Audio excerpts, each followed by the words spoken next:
You're watching France 24 with our continuing coverage of the situation in Venezuela. And there you can see on your screens the car in which Nicolas Maduro is at the moment. He is about to come out to head toward the courthouse. Well, he will have that hearing later today. Nicolas Maduro, of course, the former president of Venezuela, who over the weekend was captured in a dramatic fashion after the United States attacked Caracas. Today in that hearing, Nicolas Maduro is going to be facing charges of, among other things, narco trafficking, drug trafficking. So all of that will be happening throughout the day. That hearing is scheduled to take place at about 12 noon local time, which is 6 p.m. here in Paris. We'll be bringing you all of the latest on that. And there you can see on your screens Nicolas Maduro walking, accompanied by those police officers, heading into that courthouse, which is in the lower part of Manhattan, not far from the jail in Brooklyn where Nicolas Maduro was being held. In the meantime, of course, his vice president, Delcy Rodriguez, is the person who is now currently the interim leader of Venezuela. She initially was very against what had happened to Nicolas Maduro, against the U.S. intervention, but over the weekend has seemed to come around. It looks like now, like Nicolas Maduro is heading into that helicopter. Indeed, it will probably be this helicopter that will take him finally to that courthouse. You can see that chopper there, and we'll keep an eye on all of those images as I bring in France 24's Brian Quinn, because the situation in Venezuela is also having a lot of effect on the business world as well. Brian, tell us a bit more about how important this idea of exploiting Venezuela's oil reserves has been in what's been happening in Venezuela over the weekend, and with this capture of Nicolas Maduro and his wife over the weekend. Well, Jeannie, oil is a crucial sector for Venezuela, and it has the potential to be among the world's largest. Indeed, Venezuela known to have the largest reserves of underground crude oil deposits, estimated at over 300 billion barrels. That puts it ahead of Middle Eastern giants like Saudi Arabia, Iran, Iraq, and the UAE. In the 1990s, Venezuela was a production powerhouse. It hit a peak of around 3.5 billion barrels of oil per day. Underinvestment in infrastructure and chronic mismanagement, though, under the Chavez and Maduro governments have sent those figures tumbling. In 2013, the country was still pumping more than 2.5 million barrels per day. By 2018, that had fallen to less than 1.5 million. The imposition of new U.S. sanctions and the COVID pandemic saw production hit a low of just over 500,000, still hovering at less than 1 million barrels per day as of last year. Donald Trump says the U.S. is going to need total access to overhaul Venezuela's beleaguered oil industry. He's talking about having U.S. companies ready to go, coming in with investment to take over the country's oil industry. So when Donald Trump says U.S. oil firms are going to go in and rebuild, I mean, what are we talking about? What would that require? A lot of money, Jeannie. Much of Venezuela's oil infrastructure has basically been left to rust. Drilling platforms, pipelines, and refineries pillaged for scrap and spare parts to be sold on the black market. Analysts estimate that getting the industry back into shape will be a $100 billion project requiring roughly $10 billion per year over the next decade. Among the U.S. firms that are best positioned for a role are Chevron, ExxonMobil, and ConocoPhillips. Now, Exxon and Conoco both left Venezuela in the mid-2000s when their operations were nationalized by Nicolas Maduro's predecessor, Hugo Chavez. Chevron, though, has continued to operate there via its partnership with the Venezuelan state oil giant PDVSA. PDVSA accounts for roughly half the country's production, with Chevron making up around 25%. Chevron, of course, has special licenses from the U.S. to allow it to circumvent American sanctions. That policy aimed at keeping some American leverage on Caracas while those sanctions were still in place. Now, while Venezuela's oil reserves could make it a bonanza for U.S. firms, the sheer cost, as we discussed, $100 billion over 10 years, and the risk of further instability in case this doesn't work out for Venezuela, mean that it is far from a safe bet for those companies. Indeed. All right, Brian, thanks so much for that. Brian Quinn there with your business update. Of course, a lot of focus in the business world, or the rest of the world, on Nicolas Maduro and his fate. So here you can see the helicopter that Nicolas Maduro entered just moments ago. He had spent the night in a prison in Brooklyn after that impressive seizure, an attack, the U.S. moving into Caracas over the weekend in Venezuela, seizing Nicolas Maduro and his wife, bringing them to the U.S., They've been staying in a prison in Brooklyn. Just moments ago, we saw Nicolas Maduro getting into a car. That car was driven to this airfield you can see now, where we see this helicopter, which we can only assume is going to be moving him closer to the courthouse, where he will appear for a hearing later. We'll be keeping a close eye on this for you as it progresses here on France 24. Do stay with us.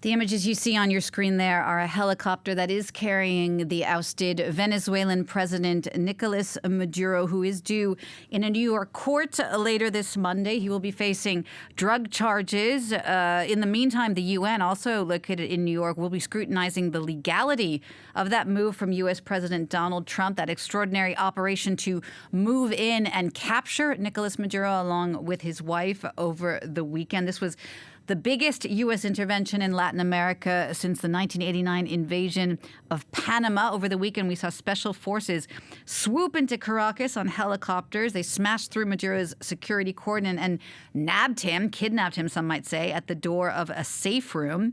Senior officials from his government, 13 years in power, do remain in charge. Those include his vice president, Rodriguez.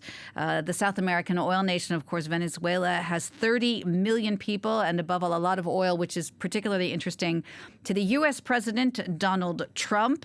Donald Trump, who, of course, has denounced Maduro as a dictator, as a drug kingpin, someone who flooded the U.S. with cocaine, really making no bones about wanting to share in the oil riches in Venezuela. So a lot of this will be developing today. Again, there you can see the helicopter that is crossing now Manhattan as it heads toward the courtroom where Nicolas Maduro will appear before a judge at some point during the day. Nicolas Maduro, again, who spent the night at a jail in Brooklyn.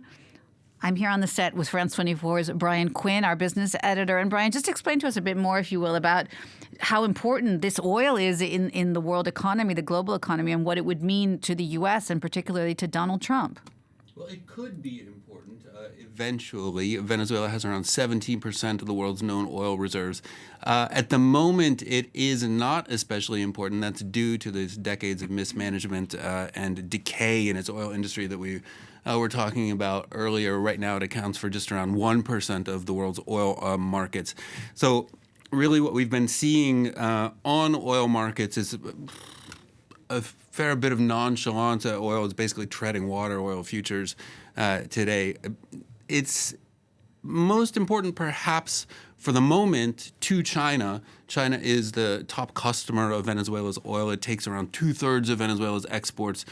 That, though, Venezuela has a very particular type of oil that's very thick, sludgy. China uses it for roadworks and industrial fuel. It's not as useful or much more difficult to process into typical vehicular fuels that you would see in the West, like refined gasoline or even diesel. It's more of a, I mean, it can be made into that, obviously, and there are refineries that are specialized in that, not just in China, but along the Gulf Coast of the U.S. But as we said, these years of mismanagement have really slowed Venezuela's production to a trickle.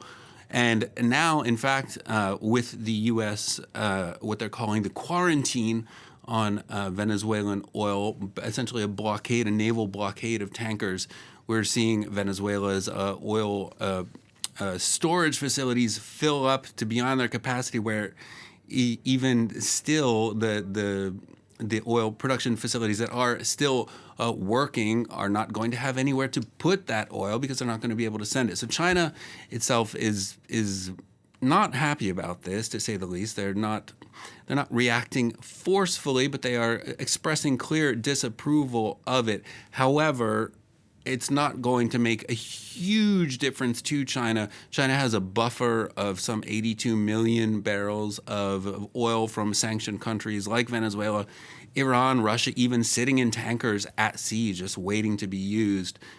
So they have that buffer. They have other sources of oil. They get the Venezuelan oil at a steep discount. They like that. But the loss of it for the immediate future is not going to make a huge difference for them. What really remains to be seen is how the Trump administration plans to go in and overhaul the Venezuelan oil industry. I mean, there are companies that are operating there now currently. The U.S. company Chevron, we see Maduro getting out of the helicopter there.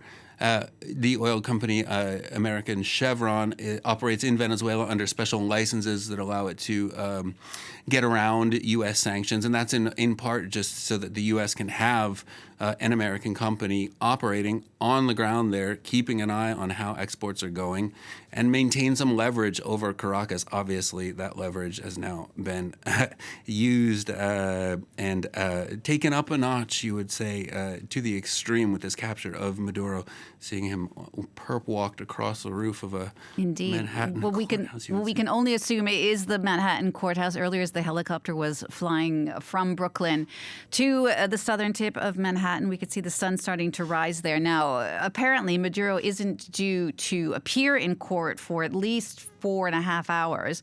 So we'll see if that indeed gets moved up or if the information is changing. As you can imagine, this is a very fluid situation. Nicolas Maduro seeming to have some trouble walking there. We've seen that since he's done a series of perp walks, as you say, Brian, since he was first taken over the weekend in that very dramatic attack on Caracas.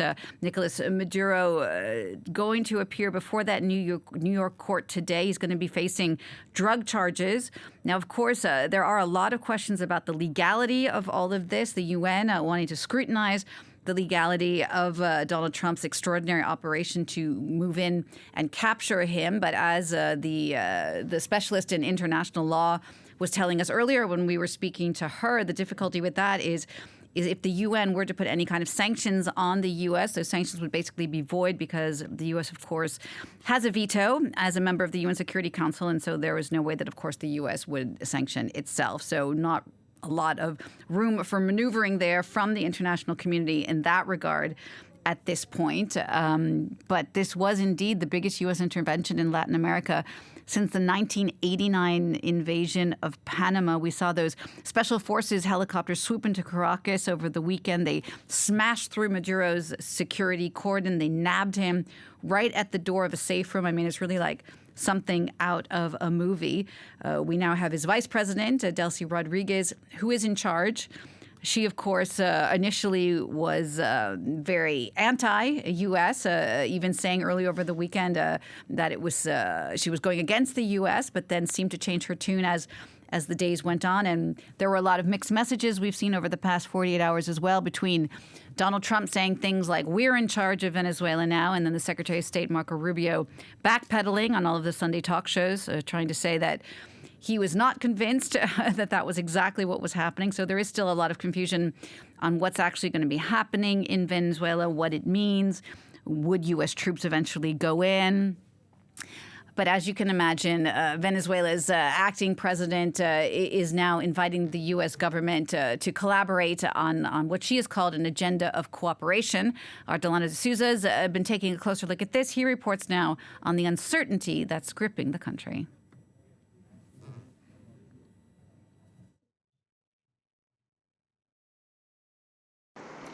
After a tumultuous weekend, an eerie calm grips the streets of Caracas. Residents attempt to go about their daily lives while a sense of uncertainty lingers in the air. With power outages still frequent, makeshift phone charging stations have popped up in certain neighborhoods, an opportunity for people to get the latest on what's unfolding. Look at the situation we're living in. There are shortages in hospitals and pharmacies for everything. There's anxiety and desperation, and we don't know what will happen. We're all living with this uncertainty, trying to see what will happen, what the directives will be, so we can continue with life. On Sunday, long queues formed outside supermarkets as fears mount of dwindling supplies. But it's a reality Venezuelans acknowledge they've been grappling with for years. It's basically instinct. Obviously, we've had 6 years of living in shortages and practically queuing 24 hours, a full day, once a week. You come here to buy whatever's needed. We have to be proactive so that nothing takes us by surprise, because I, at least, am almost 70 years old, a person with a condition, a disability, and here I am pushing forward. Venezuela was once considered one of the most prosperous states in Latin America, but economic mismanagement over the past 2 decades, coupled with the weight of U.S. sanctions, have resulted in financial collapse. As Venezuelans wait to see where the dust settles, there is hope for better days ahead. You're watching France 24 with our continuing coverage of Nicolas Maduro, the ousted Venezuelan leader who is due to appear in a court in New York this Monday. There you can see the car that is taking Nicolas Maduro to that courtroom, we can only assume. He is due to be in court at about 6 p.m. French time. That's around 12 noon in New York City after having spent the night in a jail in Brooklyn.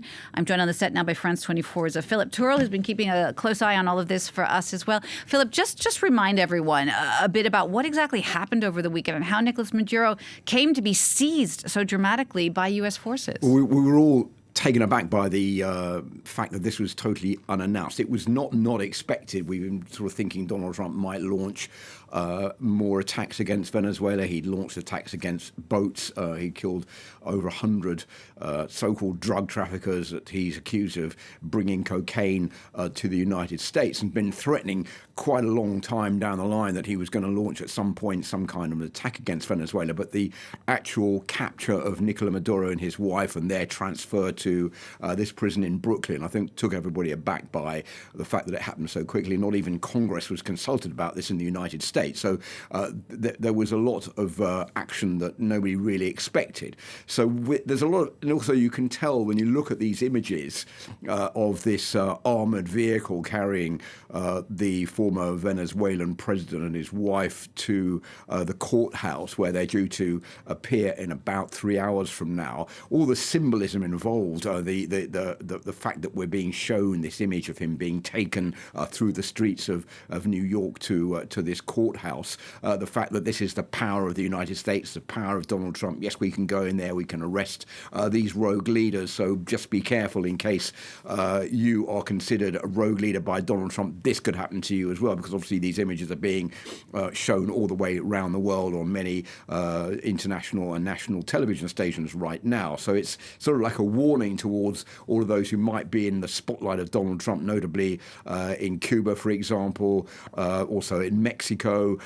They've all come under accusations of not being able to draw the line, and also, moreover, in Colombia, where Donald Trump has accused the president of being someone who is sick. So what we're seeing here is the next step in what's happening to Nicolas Maduro. He's going to appear before a judge, as I was saying, in about 3.5 hours from now, where he's going to be charged with narco traffic and drug pushing in the United States.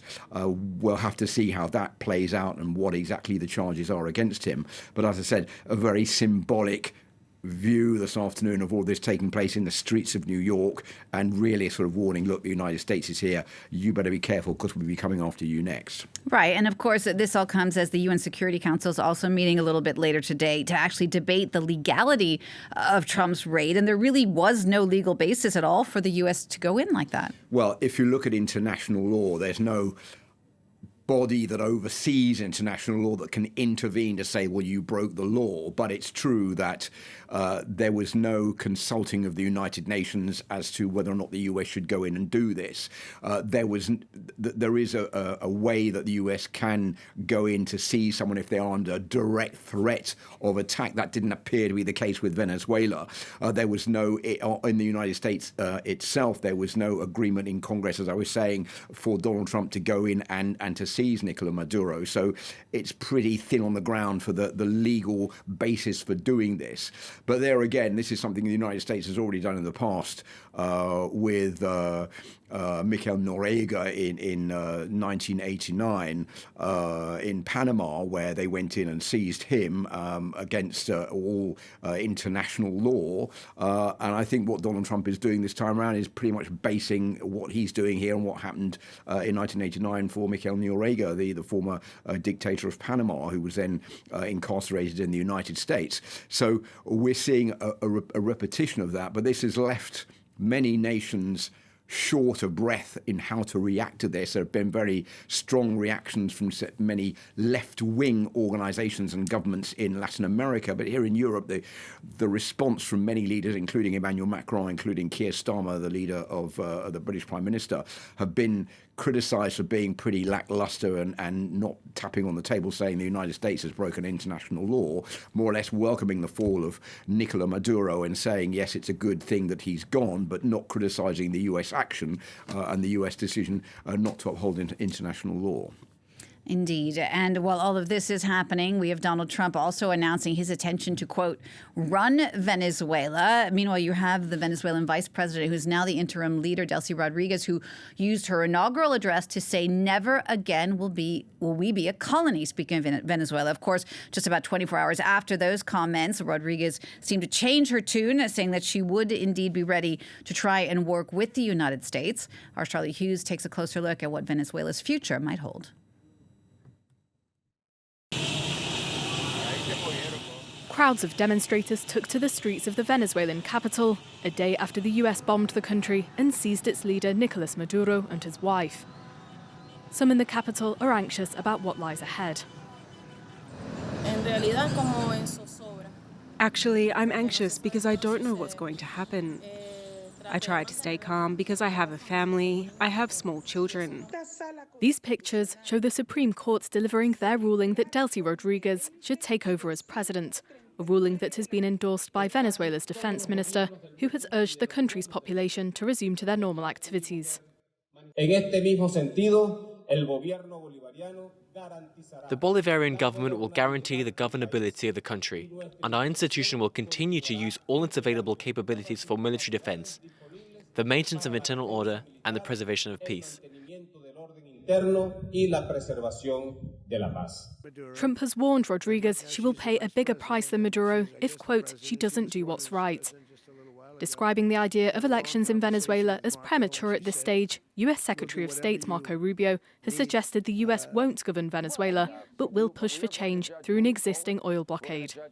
If they don't make the right decisions, the United States will retain multiple levers of leverage to ensure that our interests are protected. And that includes the oil quarantine that's in place. Trump has made no secret of his plans to send in US oil companies to tap the country's vast reserves, even if his administration maintains that this is a transitional phase towards a more democratic regime. The US president immediately precluded the possibility of working with Venezuelan opposition leader and recent Nobel laureate Maria Corina Machado on the grounds that she was not sufficiently respected or supported in the country. This is France 24, and throughout the day we will be covering that first appearance of the ousted Venezuelan leader, Nicolas Maduro, at a court in New York City. We saw him moments ago being transferred from the Metropolitan Detention Center in Brooklyn, where he had been held for the past 2 nights, along with his wife, after they were seized so dramatically over the weekend in that special forces attack on Caracas. There you can see those images we saw earlier of Nicolas Maduro in the tan jumpsuit coming out of the helicopter, hand handcuffed, seeming to have some difficulty walking. Later, we saw him go into an armored vehicle, and that armored vehicle seemed to pull backwards into what we can only assume is the courthouse, where he will appear later. He's facing drugs and weapons charges, also charges of narco-terrorism. Nicolas Maduro, there, the ousted leader of Venezuela, now been replaced by his vice president, Delcy Rodriguez. And I'm joined on the set by our Philip Turl, who's watching all of this with me as well. And Philip, I think the one thing that's becoming clearer and clearer as we've moved on from this surprise attack, as you were saying earlier a few days ago, is just how important Venezuela's oil resources are in all of this. Yeah, well, I mean, just to follow up on the images we're seeing here, I mean, this is quite unbelievable to see Nicolas Maduro. Donald Trump loves television. He based his whole life on good TV. Remember that remark he made after the bust-up with Volodymyr Zelensky in the White House back in February last year, saying this makes great TV. Well, there's nothing better for Donald Trump than to show this, to say, look, we've got him. Here he is. We're walking the walk of shame, if you like, towards the courthouse for Nicolas Maduro. Now, going back to the subject that you were mentioning, oil, of course, there are many in the US saying that what Donald Trump is doing is incredibly unclear, because this was originally based on two factors: the idea to launch these attacks against boats off the coast of Venezuela. The first one was to stop drug trafficking, drug cartels from reportedly sending in vast amounts of cocaine to the United States via Venezuela. But when you examine the facts, most of that cocaine doesn't come from Venezuela, which is a very small country when it comes to the drug trade. It's more from Colombia. And most of the cocaine coming out of Venezuela is actually on its way to Europe and not to the United States. That's the first point. The second point is that Donald Trump has said right from the very start, Venezuela is sending in vast amounts of migrants. It's emptying out its jails with criminals and those who are mentally ill, and they're being told to go to the United States. There's been no proof of this right the way down the line. And many are saying, well, look, what Donald Trump wants to do is to put his hands on the oil supply in Venezuela. Venezuela, which has the world's biggest supply of oil. Donald Trump's made no secret of the fact that he likes mineral resources. That's what he's signed a deal with in Ukraine. That's what he's pretty much after in Greenland, and now he's putting his hands on the oil resources in Venezuela. What Donald Trump's basically done here is he's put his hands on the biggest service station in the world. That is the one which is built in Venezuela in the form of the oil that is underground in Venezuela. He says we're going to be sending in US firms to deal with the oil in Venezuela. Of course, that will be given back to the people of Venezuela, but there's no secret in the fact that Donald Trump wants his hands on that oil. He also wants to prevent Venezuela from supporting Cuba because he'd like to bring down Cuba. That's been a thorn in the side of many US leaders for decades. He also wants to stop China from its influence in the region because it also takes on board vast amounts of that oil from Venezuela. So all of this is a project by Donald Trump to put his hands on that oil supply in Venezuela to prevent some of his adversaries from doing the same thing. There is a very important question that we haven't got the answer to right now, Jeannie, and that is, what is the next step for Donald Trump? Will he send troops on the ground, or will he continue to negotiate with the interim vice president of Venezuela, who will then become president, Delcy Rodriguez, who was vice president to Nicolas Maduro? Is that going to be enough for Delcy Rodriguez to go in the way that Donald Trump wants to become US-friendly, Donald Trump-friendly, when she was a staunch adversary of Donald Trump and a supporter of Nicolas Maduro? If that doesn't work out, then Donald Trump will be face-to-face with what could be a void that could be very quickly filled either by the Chinese or by the Russians. And that would mean that he would have to send in US forces on the ground to stabilize the situation in Venezuela. We don't really know for the moment how that is going to play out, and there's not been much information coming out from the White House. All right, well, we'll be keeping a close eye on all of this throughout the day. Philip Turl, thank you so much for your insight there. We'll be checking back in with you as well throughout the day as we head toward that hearing of the ousted Venezuelan leader, Nicolas Maduro, which should be happening a few hours from now in New York City. In the meantime,